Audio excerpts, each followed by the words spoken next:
주님의 이름으로 환영하고 축복합니다. 오늘 우리가 함께 붙들 말씀은 누가복음 16장 19절로 31절의 말씀입니다. 흔히 부자와 나사로의 비유다 이렇게 말씀하죠. 이 비유는 단순히 부자는 나쁘고 가난한 사람은 선하다는 도덕적인 이야기가 아닙니다. 예수님은 이 비유를 통해서 우리의 마음 중심에 무엇을 붙잡고 있는지, 우리의 마음이 무엇을 붙잡고 있는지를 보여주고 있고, 그 중심을 바꾸지 아니하면 우리의 삶이 어디로 흘러가는지를 또한 보여주는 말씀입니다. 여러분, 설교를 시작하기 전에 한 가지 여러분 마음에 질문을 해보십시오.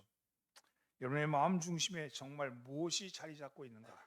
여러분의 마음을 자리 잡고 있는 것은 무엇인지 한번 살펴보시기 바랍니다. 누가복음 16장 13절 바로 앞쪽에 나오는 말씀인데, 예수님이 이렇게 말씀하셨어요. 너희가 하나님과 재물을 겸하여 섬길 수 없느니라.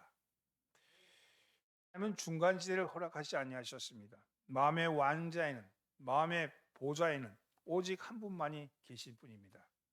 하나님이든 아니면 다른 어떤 것이든 말이죠. 누가복음 16장 14절에서는 예수님의 말씀을 듣던 바리새인의 반응을 기록하고 있습니다. 바리새인들은 돈을 좋아하는 자들이라 이 모든 것을 듣고 비웃거늘. 바리새인 그러면 율법 중심 아니에요? 바리새인 그러면 경건 중심 아니에요? 근데 여기는 바리새인들은 돈을 좋아하는 자라 이렇게 말씀을 합니다. 겉으로는 경건해 보였지만 마음 중심에는 물질이, 돈이 있다는 거죠. 그래서 예수님은 이 말을 듣고는, 예수님의 말씀을 듣고는 이들이 비웃었습니다. 바로 그 상황에서 들려주시는 비유가 바로 부자와 나사로의 비유인 겁니다. 옛날에 몇 년 전에 미국의 한 대형 쇼핑몰에서 사회적 실험을 한 적이 있대요. 그 대형 쇼핑몰 가운데 현관에 들어오면 아주 거대하고 번쩍거리는 그런 커다란 황금 송아지상을 세워놓고는 거기에 이런 안내 문구를 붙였답니다. 이곳은 돈복을 비는 곳입니다. 스마트폰 은행 앱을 켜서 그것을 잔고를 띄운 후에 이 황금 송아지 앞에 절을 하거나 기도를 해보십시오. 그럼 놀라운 일이 생길 겁니다. 이렇게 써붙였더랍니다. 근데 사람들이 비웃었어요. 아니 무슨 요즘 시대가 어떤 시대인데 저걸 미신을 믿냐? 무슨 은행 웹을 띄워서 그걸 쳐다보면은 황금 송아지 종 앞에 그걸 드러내면 무슨 복을 받냐? 이렇게 생각을 했답니다. 근데 어떤 사람이 장난으로 했는지 그 앞에서 정말 은행 앱을 띄우고는 그 앞에 절을 하던 겁니다. 근데 놀라운 일은요, 그 뒤로 줄줄이 사람들이 가서 그 은행 그 황금 송아지 앞에 절을 하더라는 거예요. 나중에 줄을 서면서 절을 하더라는 거예요. 여러분, 이 우상은요 나를 따르라고 외치지 않아요. 부처는요 나한테 와서 절하라 그러지 않습니다. 근데 조용히 마음속에서 속삭이죠. 이것만 있으면 안전해. 여기에 절하면 복을 받아. 이거는 어디서 속삭이느냐? 그 우상덩어리가 속삭인 게 아니고 마음에서 속삭인 거죠. 예수님은 재물을 단순한 수단이 아니라 우리의 마음을 빼앗는 주인이 되려는 것으로 보았습니다. 그래서 성경은 재물을 만몬, 신이라고 부르는 거죠. 사랑하는 성도는 겉으로는 고상한 채, 거루한 채 하면서 속으로는 만몬을 우상으로 섬기는 돈의 노예가 되어버린 현대판 바리새인들이 얼마나 많습니까? 우리 기독교인들 중에도 그런 사람들이 있죠. 오늘은 그들을 향해서, 우리를 향해서 주시는 말씀입니다. 돈이 인간 영혼에 도대체 무슨 짓에 이런 일이 생겼을까 하는 거죠. 돈이 인간의 영혼에 무슨 짓을 했는지 깊이 나누면서 오늘 하나님이 들려주시는 음성을 듣고자 합니다. 첫째, 돈은요 우리의 영적인 눈을 멀게 했습니다. 그래서 우리의 영적인 눈을 멀게 했습니다. 19절로 20절 말씀 함께 공부합니다. 한 부자가 있어 자색 옷과 고운 베옷을 입고 날마다 호화롭게 즐기더라.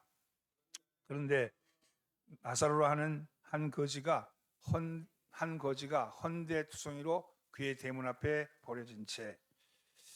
이 주님의 비유에는 극단적인 두 사람을 비교합니다. 한 사람은 날마다 호화롭게 사는 즐기는 부자고 한 사람은 대문 앞에 버려진 거지 나사로입니다. 그리고 21절엔 그런 나사로의 처지를 더 생생하게 보여줍니다. 21절 이 말씀 함께 공부합니다. 그 부자의 생에서 떨어지는 것으로 배불리려 하며 심지어 개들이 와서 그 헌대를 핥더라. 여기 중요한 건요, 부자와 나사로 사이의 거리가 먼 거리가 아니라는 겁니다. 부자는 나사로가 어디 있는지, 먼 거리에 있는지 그렇게 보는 게 아니라는 거죠. 부자의 집 바로 대문 앞에 나사로가 앉아 있는 거예요. 근데 매일 이 부자는 그분을 드나들었을 겁니다. 그리고 그 거지 나사로를 봤을 겁니다. 근데 부자가 지옥 간 이유는 여기 안 나와 있어요. 부자가 나사로를 때렸다거나 혹은 욕설을 퍼붓다거나 아니면 그 문 앞에서 강제로 내쫓았다거나 그런 얘기가 없어요. 근데 부자는 지옥 갔다는 거예요.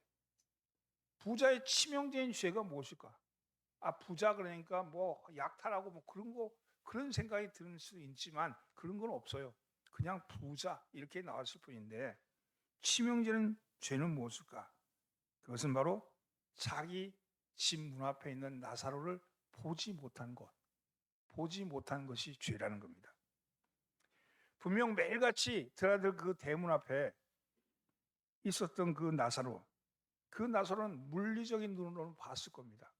그러나 영혼의 눈, 긍휼의 눈으로는 그 나사로는 아예 투명 인간이었던 거죠. 그가 불쌍히 보이지 않았다는 겁니다. 그가 긍휼하게 여김이 없었다는 거예요. 이것을 설명하기 위해서는요, 심리학에서 한 아주 유명한 실험 하나를 소개합니다. 투명 고릴라 시험이라는 게 있어요. 하버드 대학의 심리학 연구팀들이 사람들에게 1분짜리 동영상을 보여줬는데 농구 경기를 하는 동영상을 보여줬대요. 흰 옷을 입은 3명과 검은 옷을 입은 3명이 서로 농구공을 주고받는 겁니다. 연구진은 사람들에게 미션을 줍니다. 여러분 화면 속에서 검은 옷을 입은 사람 말고 흰 옷을 입은 사람이 패스를 몇 번이나 하는지 정확하게 세보십시오. 이렇게 미션을 줬습니다. 사람들은 눈을 부릅뜨고 화면에 고정했습니다. 그리고 숫자를 세웠습니다. 근데 영상 중간쯤 돼서 아주 황당한 일이 벌어져요. 덩치가 산만한 고릴라 인형을 덮어쓴 한 사람이 나와서 그 앞에 갖고 춤을 추는 겁니다. 가슴을 두들기면서 우가우가 하는 거예요. 그것도 무려 9초 동안이나 화면에 나타나다 사라지는 겁니다. 영상이 끝나고 연구진이 물었습니다. 패스는 몇 번이었습니까? 15번이었는데 다 쉬셨죠? 그랬더니 다 15번 쉬었다고 얘기합니다. 근데 혹시 화면 가운데 고릴라가 지나간 거 본 사람 있습니까? 그랬더니 놀랍게도 실험에 참가한 사람 절반만이 봤다는 거예요. 나머지 절반은 못 봤다는 거예요. 이게 그래서 다시 영상을 돌려서 틀어줬더니 못 봤던 사람들이 그 고릴라를 봤어요. 아니 이거 영상 조작한 거 아닙니까? 이렇게 항의했대요. 그런데 이 현상, 이 고릴라를 못 본 사람들은 그것을 왜 못 봤을까? 그것을 무주의 맹시라고 그래요. 무주의 맹시. 이 무슨 말이냐면 주의를 기울이지 아니하면 장님이 된다는 거예요. 주의를 기울이지 않으면 장님이 된다는 거예요. 인간의 뇌는 자기가 집중하고 있는 목표 이외의 것에 대해서는 완전히 시야가 사라진다는 거예요. 여러분, 투명 고릴라 실험은 남의 이야기가 아닙니다. 실험 참가자는 패스의 숫자, 즉 숫자, 그 횟수, 숫자에 관심을 두고 신경을 쓰다 보니까 눈앞에 덩치 큰 그 고릴라를 놓친 것처럼 현대인 역시도 돈, 연봉, 아파트 평수, 은행 잔고라는 그 숫자 늘리기에 집중해서 살아가죠. 내 마음과 주의력을 온통 그 숫자, 재테크 이런 일에 집중하고 살다 보니까 우리의 영혼에 치명적인 질병이 생기는데 바로 내 가족의 외로움, 내 자녀의 상처, 내 곁에서 피 흘리고 있는 이웃의 아픔, 즉 내 삶의 나사로가 전혀 보이지 않는다는 거예요. 내가 관심 가진 것에만 너무 집중하다 보니까 내가 긍휼히 여겨야 될 대상이 보이지 않는다는 거죠.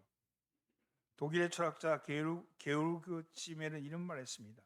돈은 세상 모든 가치를 숫자, 그 수치로 환원해버린다. 세상의 모든 가치를, 돈은 모든 가치를 숫자로 환산한다는 겁니다. 부자의 눈에는 나사로는 하나님의 형상을 닮은 존귀한 영혼이 아니었습니다. 그의 재산, 그의 가치, 그의 자산을 늘려주는데 전혀 도움이 되지 않는 가치 없는 제로의 존재일 뿐이었죠. 그렇기 때문에 아예 보이지가 않는 것이죠. 우리의 시선은 어떻습니까? 누군가를 바라볼 때 저분은 참으로 하나님의 사람이야. 참 기도를 깊이 하시는 분이야. 그런 영적인 눈으로 보십니까? 아니면 나도 모르게 저 사람이 사는 집은 평수가 몇 평짜리 아파트야. 혹은 저 사람이 타는 차는 뭐야. 혹은 저 사람이 직업은 뭔데. 그러면서 사람의 가치를 숫자로 결산하십니까? 우리가 사람을 숫자로 평가하기 시작할 때 우리는 더 이상 한 나라의 거룩한 백성이 아닙니다. 세상의 우상에 전하는 돈의 노예이지, 그리고 영적인 시력을 잃어버린 그런 소경에 전락하고 만다는 사실입니다. 여러분, 그렇죠. 교회가 만나면, 목사들끼리 만나면 너희 교인 몇 명이야? 몇 명이야? 너희 예산은 얼마야? 얼마야? 이게 일상적인데 그건요, 이건 하나님의 백성을 수치로 계산하고 숫자로 만들어버린 거죠. 그게 가치가 아닌데, 그 교회의 가치는 그게 아닌데, 그렇게 많은 것이 오늘 우리의 모습 아닙니까? 우리는 또 어떻습니까? 우리는 사람을 수치로 만들고 있지 않습니까? 가치를 수치로 만드는 일, 이것이 우리의 영혼을 타락시킨 거죠. 오늘 사랑하는 성도는 진정한 영적인 눈이 열리기를 예수님으로 축원합니다. 두 번째는요, 돈은 우리를 영원한 자기중심성이라는 지옥에 가둡니다. 따라서 돈은 자기중심성의 지옥에 가둡니다. 우리는 돈을 단순한 지폐 조각이나 유통의 수단으로 생각하지만 성경은 그렇게 말하지 않습니다. 예수님은 돈을 만몬이라는 영적이고도 인격적인 존재로 부르셨습니다. 영적이고 인격적인 존재인데 만몬이라는 거예요. 만몬. 돈은 우리에게 거짓말을 합니다. 속삭입니다. 인격처럼 속삭이는 거예요. 돈만 있으면 너는 안전해. 은행 잔고가 든든하면 하나님도 필요 없고 이웃의 도움도 필요 없어. 너는 완벽하게 완전하게 자립할 수 있어. 돈만 있으면 너는 행복해질 수 있어. 돈이 없어 네가 지금 불행한 거야. 돈이 없어 외로운 거야. 돈만 생기면 네 주위의 사람들이 버글버글하게 생길 거야. 이렇게 말을 하죠. 이 완벽한 독립의 환상이 돈이 주는 가장 무서운 독입니다. 22절 말씀 한번 읽어볼까요? 죽음 이후에 엄청난 반전이 벌어지죠. 함께 읽습니다. 이에 그 거지가 죽어 천사들에게 받들려 아브라함의 품에 들어가고 부자도 죽어 장사되되, 거지 나사로는 죽어서 천사들에게 받들려서 아브라함의 품, 곧 천국에 들어갑니다. 하지만 화롭게 살던 그 부자도 죽어서 장사되어 갔는데 음부의 고통 속에 떨어집니다. 지옥에 타는 불꽃 아래서 극심한 고통을 겪는 부자가 눈을 들어서 멀리 보니 아브라함과 나사로가 보였습니다. 그리고 24절에서 이렇게 부르짖습니다. 한번 24절 말씀 읽습니다. 불러 이르되 아버지 아브라함이여 나를 긍휼히 여기사 나사로를 보내어 그 손가락 끝에 물을 찍어 내 혀를 서늘하게 하소서. 내가 이 불꽃 가운데 괴로워하나이다. 여러분, 이 장면 어떤 게 보입니까? 부자는 지금 지옥의 극심한 고통 속에 살고 있습니다. 근데요, 이 부자는 단 한마디 회개의 말이 없습니다. 회개의 말이 없어요. 하나님, 제가 땅에 살면서 너무 이기적으로 살았습니다. 저밖에 몰랐습니다. 아버지 용서해 주옵소서. 나를 긍휼히 여겨 주옵소서. 나를 불쌍히 여겨 주옵소서. 이런 회개가 없습니다. 근데 부자는 회개하기는커녕 천국에 있는 아브라함에게 요구합니다. 저 나사로를 보내어 그 손에 물을 찍어 내 혀를 서늘하게 하소서. 그 손에 물을 찍어 내 손에 내 목을 선하게 하소서. 내 혀를 선하게 하소서. 이게 뭡니까? 물 좀 갖다 주게 했어요. 저 나사로에게 물 좀 갖다 주라 그러세요. 이게 무슨 뜻이?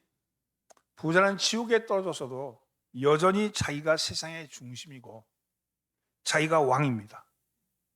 나사로는 천국에 가서도 여전히 자기를 위하여 물을 떠다 바쳐야 할 아랫사람이고 도구일 뿐입니다. 그의 마음속은 지옥 가서도 조금도 변함이 없는 거예요. 자기 중심적, 자기 중심성이 변함이 없는 거죠. 영국의 위대한 기독교 사상가였던 C.S. 루이스는 천국과 지옥의 이혼이라는 책에서 성경이 말하는 지옥의 본질을 아주 기가 막히게 묘사하고 있습니다.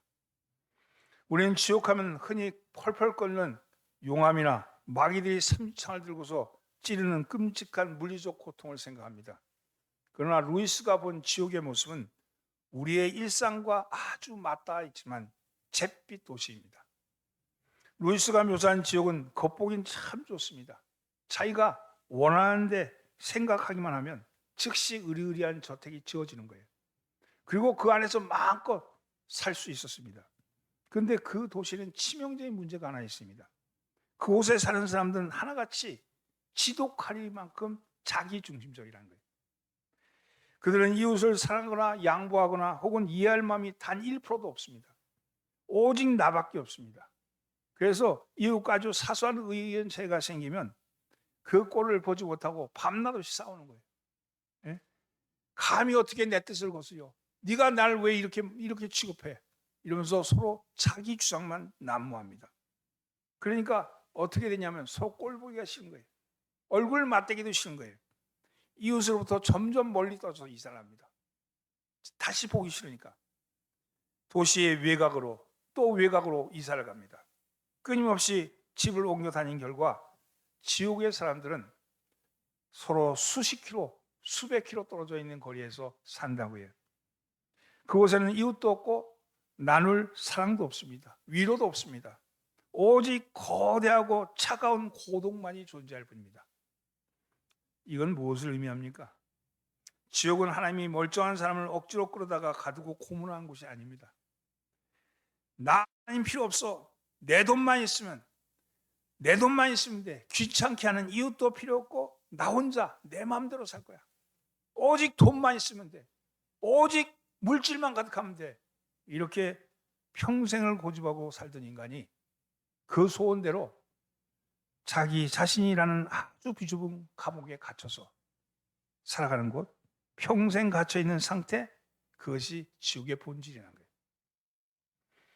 살아생전 부자가 대문 안에서 자기 혼자만 파티를 즐기며 대문 밖에 있는 나사를 쌓았던 무관심과 단절의 벽, 자기 혼자 즐기던 그 대문막만 나가면 그 나사로가 있는데 그 나사로, 부스러기를 먹고 살던 그 나사로에 관심도 두지 않았던 그곳, 죽음 이후에도 그는 그곳에 살게 될 것이라고 얘기합니다.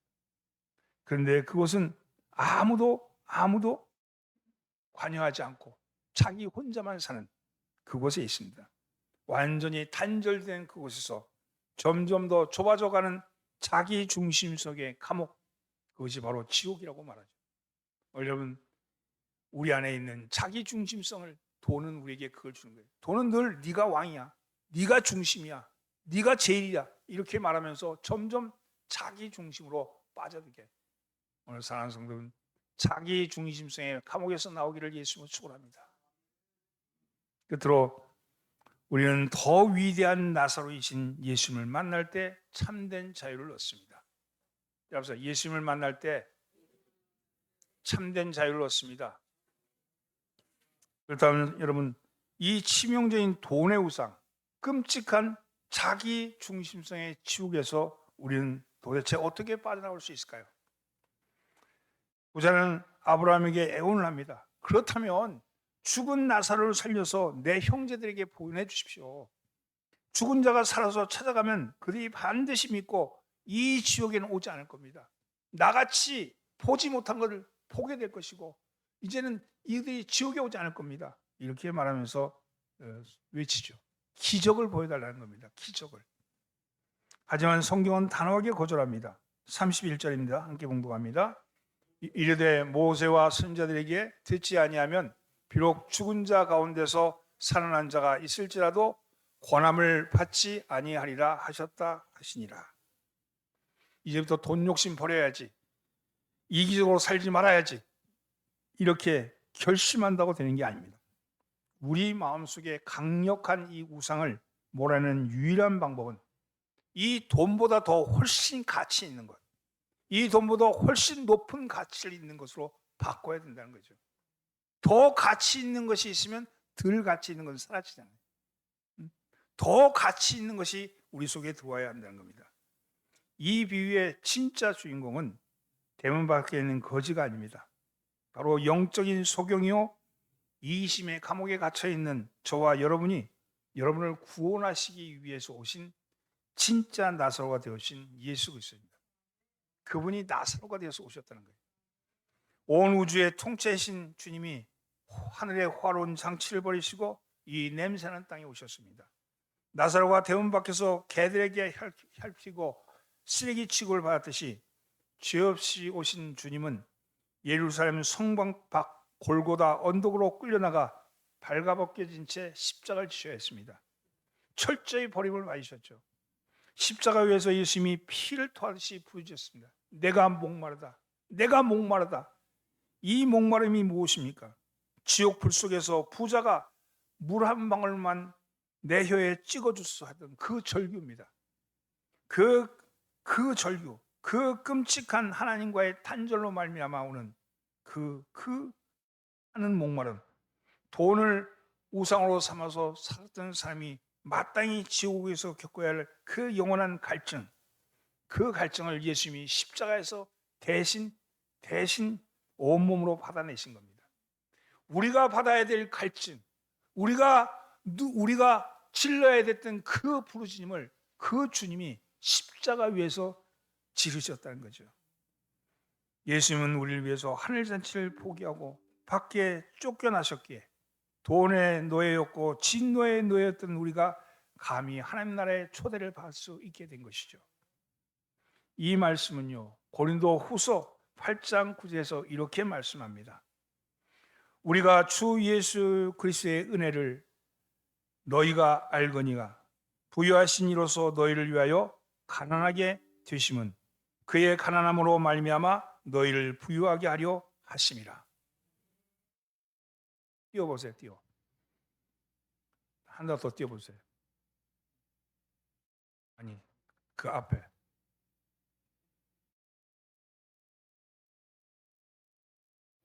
하나 더 앞에. 앞으로. 다시 제가 봉독합니다. 우리 주 예수 그리스도의 은혜를 너희가 알거니와 부유하신 이로써 너희를 위하여 가난하게 되심은 그의 가난함으로 말미암아 너희를 부유하게 하려 하심이라. 이 주 예수 그리스도의 은혜를 너희가 알거니와 부유하신 이로써, 우리 예수님이 부유하신이란 말이죠. 너희를 위하여 가난하게 되심은 바로 그의 가난하심으로 말미암아 너희를 부유하게 하려 하심이라. 이게 은혜입니다. 이게 말씀을 맺습니다. 나를 위해 생명까지 내어주신 더 위대하신 나사로이신 예수 그리스도의 이 십자가의 사랑이 내 심령에 부딪혀올 때 비로소 우리의 닫힌 영적인 눈이 뜨이게 됩니다. 세상이 주는 거짓된 안전에 더 이상 속지 마십시오. 물질이 여러분들을 향해서, 돈이 여러분을 향해서 행복을 가져다 주지 않아요. 생명을 가져다 주지 않아요. 여러분 그것에 속지 마십시오. 여러분 우리가 영혼의 깊은 곳으로부터 오는 갈망은 완전한 자유와 평화는 흔들리는 돈의 통장의 잔고의 숫자에 있지 않습니다. 내일 당장 내가 가진 것을 다 잃어버린 위기가 온다 할지라도 결코 나를 포기하지 아니하시는 하나님의 그 십자가의 사랑 안에서 우리는 영원한 피난처를 얻을 수 있을 줄 믿습니다. 만왕의 왕이신 주님이 나를 살리시려고 친히 나사로가 되어서 내 영혼이 굳게 닫힌 이기심의 대문을 두드려 주신 겁니다. 오늘 그분이 와서 두드리고 계시는 것이요. 은혜 받았다면 우리가 어떻게 살아야 합니까? 두려움에 떨며 내 것을 쥐고 살 것이 아니라 담대하게 문을 열어야 합니다. 나사로가 두드리는 그 노크 소리, 위대하신 나사로, 거룩하신 나사로가 두드리는 그 노크 소리를 듣고 우리의 문을 여셔야 합니다. 투명 고릴라처럼 내 시야에 지워져 버렸던 내 이웃의 눈물을 닦아주고 내 자아의 성벽에 갇혀 위험에 놓였던 내 곁에 있는 수많은 나사로들을 향해서 손을 내밀어야 할 겁니다. 그리할 때 우리는 돈이 주는 그 우상으로부터 자유할 수 있고 참된 가치가 무엇인지를 깨달을 수 있습니다. 숫자가 중요한 게 아니고 한 사람 한 사람의 영혼이 중요하고 한 사람 한 사람의 삶이 중요한 거 아닙니까? 오늘 사랑하는 성도는 여러분들의 영혼을 위해서 다 하시는 주님의 음성에 귀 기울이신 여러분 되기를 예수님으로 축원합니다. 기도합니다.